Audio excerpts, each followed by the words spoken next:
প্রিয় শিক্ষার্থীরা, আশা করি তোমরা সবাই ভালো আছো। আশা করি তোমরা সবাই আমাকে চিনো। তারপর আমার ছোট্ট পরিচয়টা তোমাদেরকে দিয়ে দিচ্ছি। আমি মোহাম্মদ শানুর রহমান সোহান, পড়াশোনা করেছি ঢাকা বিশ্ববিদ্যালয় থেকে। বিগত অনেক বছর ধরে, প্রায় 9 বছর ধরে তোমাদের বিভিন্ন স্বনামধন্য কোচিংয়ে এবং বিভিন্ন প্রতিষ্ঠানে ক্লাস নিয়ে যাচ্ছি, বায়োলজি ক্লাস। আমি গত প্রায় 4 থেকে 5 বছর লজিক অ্যাডমিশন কেয়ারে বায়োলজি ক্লাসটা প্রস্তুতি সহ এবং এডমিশন আমি নিচ্ছি। তো আমাদের এই প্রস্তুতির জন্য, স্পেশালি আমাদের লজিক এডমিশন কেয়ারের জন্য, আমরা এবার এক্সেট বিশাল ইম্পর্টেন্ট কয়েকটা বই নিয়ে আসছি তোমাদের, যেটা খুবই হেল্পফুল হবে বোর্ড পরীক্ষায় ভালো করার জন্য এবং আগামী দিনগুলোতে খুব গুছানো একটা প্রিপারেশন নেওয়ার জন্য। তোমাদের যেহেতু এসএসসি 25 ব্যাচের ইন্টার পরীক্ষা খুব সন্নিকটে, টেস্ট পরীক্ষা হয়ে যাচ্ছে, তারপরে কমপ্লিট একটা প্রিপারেশন নিয়ে তোমাদের বোর্ড পরীক্ষায় বুঝতে হবে বা বসতে হবে।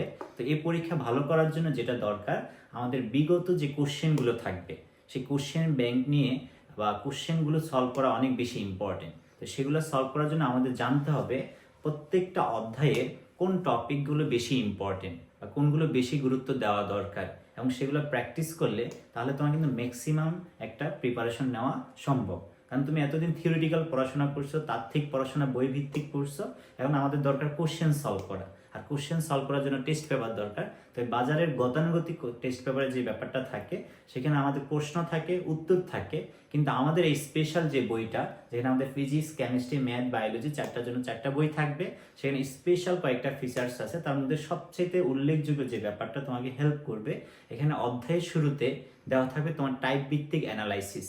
কোন টপিক থেকে বিগত সালে কয়টা কোশ্চেন আসছে, কোন বোর্ডে কয়টা কোশ্চেন আসছে, এবং সেটা অ্যান্সার সহ সলিউশন থাকবে, এবং তোমার জন্য কোনটা বেশি ইম্পর্টেন্ট সেটা কিন্তু সেখানে মার্কিং করা থাকবে।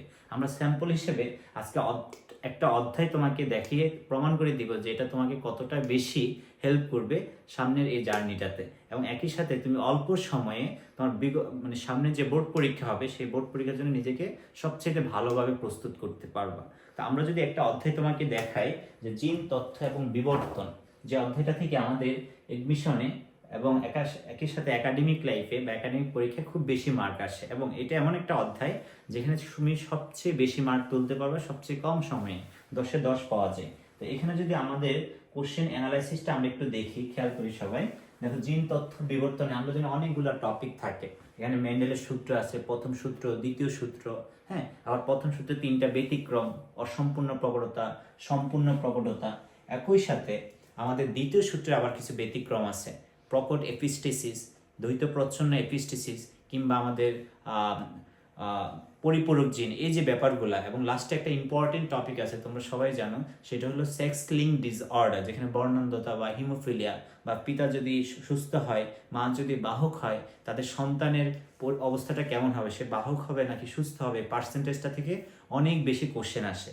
এখন এই কথাগুলো আমি মুখস্থ বলতেছি না, আমারও মনে থাকে না, বাট আমাদের এই বইয়ে স্পেশালভাবে এটা তৈরি করে দেওয়া আছে, যাতে তুমি এক পলকে, চোখের পলকে এটা তুমি বুঝতে পারবা যে কোন টপিকটা থেকে বেশি কোশ্চেন আসছে। আমরা যদি একটু খেয়াল করি, দেখি আমরা এখানে মেন্ডেলের সূত্র থেকে প্রথম সূত্র এবং দ্বিতীয় সূত্র, যেটা অরিজিনাল সূত্র, সেখান থেকে 4বার কোশ্চেন আসছে। এর মধ্যে দেখা যাচ্ছে বেশিরভাগ কোশ্চেন আসছে, 3টা কোশ্চেনে আসছে কোথায়, মেন্ডেলের প্রথম সূত্র থেকে।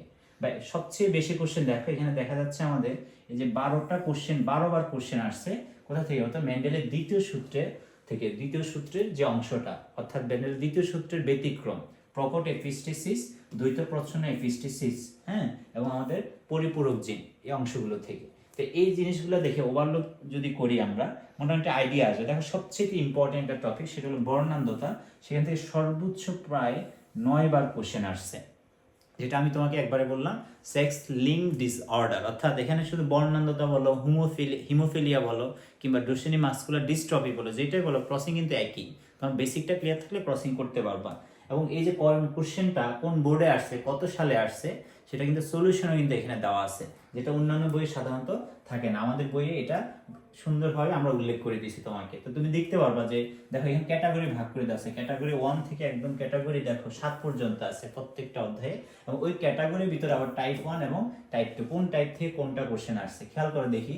তোমাকে যদি বলা হয় আমাদের ক্যাটাগরি 2তে মেন্ডেলের প্রথম সূত্রের ব্যতিক্রম, এখানে টাইপ আছে কয়টা, 3টা, অসম্পূর্ণ প্রকটতা, সমপ্রকটতা এবং লিথাল জিন বা মারণ জিন। ওই যে ইঁদুরের যে কালারের ব্যাপারটা, এগাউটে হয়, কখনো বাদামি বর্ণ হয়, কখনো হলুদ বর্ণ হয়, সে ব্যাখ্যা থেকে প্রচুর পরিমাণ কোশ্চেন আসছে, প্রায় 4বার কিন্তু সৃজনশীল আসছে বোর্ড পরীক্ষায়। একই সাথে কিছু কোশ্চেন আছে মিক্স থাকে, সেটাও কিন্তু আমরা আলাদা করে দিয়েছি, যে সবগুলো সূত্র মিলে মিক্স কোশ্চেনও হইতে পারে। তো এই কোশ্চেন অ্যানালাইসিস করলে দেখো ওভারঅল তুমি একটা আইডিয়া ধরবা, তুমি যখন অধ্যায়টা পড়া শুরু করবা তখন প্রথম পড়াশোনাই শুরু হবে এই টপিক থেকে ধরতে পারো, কিংবা আমাদের মেন্ডেলের প্রথম বা দ্বিতীয় সূত্র থেকে। এই 3টা টপিক পড়লে মোটামুটি আমাদের অধ্যায়ের কমপ্লিট একটা প্রিপারেশন হয়ে যাবে। তারপরে যে তুমি এগুলোর মধ্যে চোখ বুলিয়ে যাবে কোনগুলো, যেমন আমাদের এই যে রক্তের এই গ্রুপ বা আরএস ফ্যাক্টর জনিত সমস্যা, যে বাবার রক্ত যদি পজিটিভ হয়, মায়ের রক্ত যদি নেগেটিভ হয়, তাহলে সন্তানে বা গর্ভধারণ জনিত কি ধরনের জটিলতা দেখা দিতে পারে, এই বিষয়গুলো নিয়ে আলোচনা আছে।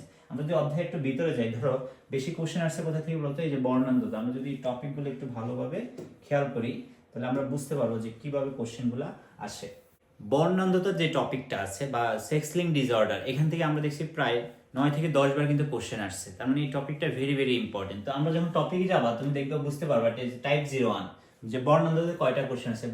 বরিশাল বোর্ডে 2023-এ দেখো ঘ মার্কে একটা কোশ্চেন আসছে, বা আমাদের এই যে রাজশাহী বোর্ডে 2022 সালে কোশ্চেন আসছে গ এবং ঘ একই সাথে কিন্তু এখানে উত্তরটা দেওয়া আছে। এটা হলো সবচেয়ে ভালো একটা বিষয়, তুমি একসাথে টাইপ দেখতেছো, একসাথে সেটা প্রশ্ন আছে উদ্দীপক সহকারে, এবং সেটা উত্তর একদম সুন্দরভাবে সবথেকে বেস্ট ওয়ে যেটা দিয়ে তোমাকে খুব সহজভাবে বোঝানো যাবে সেরকম একটা নির্ভরযোগ্য সলিউশন কিন্তু এখানে দেওয়া আছে। বুঝতে পারছো?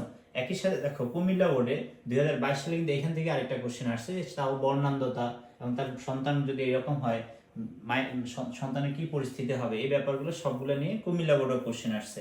একই সাথে দেখো রাজশাহী বোর্ডে কিন্তু আবার 2021 সালে তার আগের বছরে কিন্তু আবার কোশ্চেন আসছে এবং সলভ কিন্তু এখানে দেওয়া আছে। অর্থাৎ তুমি যে কোনো একটা টপিক থেকে দেখো এখানে অনেক প্রচুর কোশ্চেন আছে। যশোর বোর্ডে 2021 সালে আসছে যে সুমন ও তার বোন সুমি যদি স্বাভাবিক বর্ণ দর্শন, মানে বারবার বর্ণান্ধ থেকে কোশ্চেন আসছে।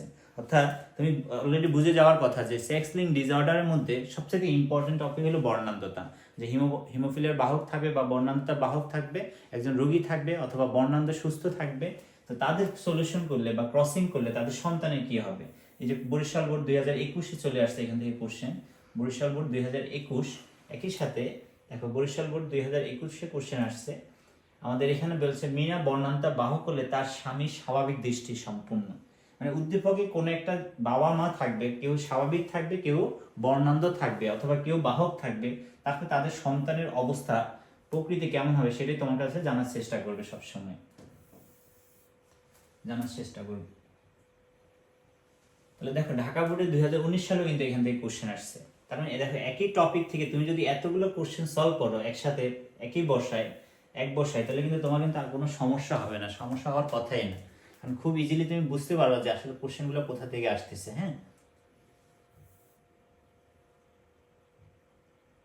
যে রাজশাহী বোর্ডে আসছে আমাদের এখানে কোশ্চেন, তারপরে টপিকে ঢুকে গেছে হিমোফিলিয়া।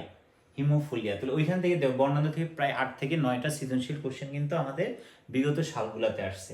একইভাবে দেখো হিমোফিলিয়া জিনিস কিন্তু একটাই, টপিকটা ভিন্ন, বাট তোমরা যদি ইন্টারমিডিয়েট সলভ করে থাকো বেসিক পড়া কিন্তু সেম, যে এখানে বাহক কে হবে, এক্স প্রাইম এক্স হবে মেয়েদের ক্ষেত্রে, আর সন্তানের ক্ষেত্রে পুত্র সন্তানের ক্ষেত্রে এক্স ওয়াই হবে। এগুলো তোমরা জানার কথা, কিন্তু এগুলো জাস্ট প্র্যাকটিস করার জন্য, তুমি জাস্ট প্র্যাকটিস করে এসে এখানে রেজাল্ট মিলাবা, বা যদি রেজাল্ট জানা না থাকে এখানে দেওয়া আছে যে কিভাবে বাহক হচ্ছে, কোনটার জন্য পুরুষের জন্য জিনোটাইপ কি হচ্ছে, বা এই জিনোটাইপের জন্য আমাদের ফিনোটাইপটা কি হচ্ছে, তারপর রেজাল্ট বা অনুপাতটা আমরা কিভাবে দেখাবো। সবচেয়ে সুন্দর বেস্ট ওয়েটা এখানে দেওয়া আছে যেভাবে তুমি সলভ করতে পারো। তাহলে এইভাবে আমরা কিন্তু সেক্স লিঙ্কটা দেখলাম। একইভাবে দেখো পরের টপিকটা চলে এসেছে টাইপ 01 বা ক্যাটাগরি 05, যেটা এবিও ব্লাড গ্রুপের জিন তাত্ত্বিক ব্যাখ্যা। মানে এবিও ব্লাড গ্রুপ যে অংশটা কার্ল অ্যান্ড স্টেইনার আবিষ্কার করে, এই ব্লাড গ্রুপের বেশি ইম্পর্টেন্ট টপিক হলো ব্লাড গ্রুপ কেন হয় এটা বের করতে হয়, বা অনেক সময় আসে বিভিন্ন কলেজে আসে বা বোর্ড পরীক্ষা আসে যে রক্তের গ্রুপ সন্তানের কেমন হবে, বাবা মায়ের রক্তের গ্রুপ যদি এ পজিটিভ হয়, আরেকজন যদি বি পজিটিভ হয়, তাহলে তার সন্তানের রক্তের গ্রুপ কি কি হওয়ার সম্ভাবনা তৈরি হয় বা কি কি হতে পারে, এখান থেকে কোশ্চেন আসে। তবে বেশি কোশ্চেন আসে আরএস ফ্যাক্টর জনিত সমস্যা, কি ধরনের সমস্যা হতে পারে, যে পজিটিভ নেগেটিভ দম্পতির মধ্যে যদি বিয়ে হয় তাদের সন্তানের কি ধরনের প্রবলেম হতে পারে, এই ব্যাপারগুলো থেকে প্রচুর পরিমাণে কোশ্চেন আসে, সেটা আমাদের দেখতে হবে। মোটামুটি আমরা 5 মিনিটে জাস্ট একটা আইডিয়া দিলাম, আসলে বইয়ের ভিতরে যত কিছু আছে এটা শর্ট ভিডিওতে দেখানো সম্ভব না, বা এই বইটা তুমি যদি সাথে রাখো এই শেষ মুহূর্তের প্রস্তুতির জন্য, তো এটা তোমাকে একটা গাইডলাইন হিসেবে কাজ করবে এবং তোমাকে গাইড করবে কিভাবে খুব গুছানো প্রিপারেশন নিয়ে বোর্ড পরীক্ষায় সর্বোচ্চ মার্ক তোলা যায়। তো আমরা জিন তথ্য বিবর্তন দেখালাম, একইভাবে আমাদের শর্ট সিলেবাসের প্রায় 14টা অধ্যায়, প্রত্যেকটা অধ্যায় এভাবে অ্যানালিসিস দেওয়া আছে, কোশ্চেন দেওয়া আছে, সলিউশন দেওয়া আছে। তোমার জাস্ট কাজ হবে বইটা কালেক্ট করা এবং সেটার একটা সলিউশন নিয়ে প্র্যাকটিস করা নিয়মিত, তাহলে সবচেয়ে ভালো একটা প্রস্তুতি নিতে পারবা। শুভকামনা থাকবে, ভালো থাকো, আল্লাহ হাফেজ, সালাম।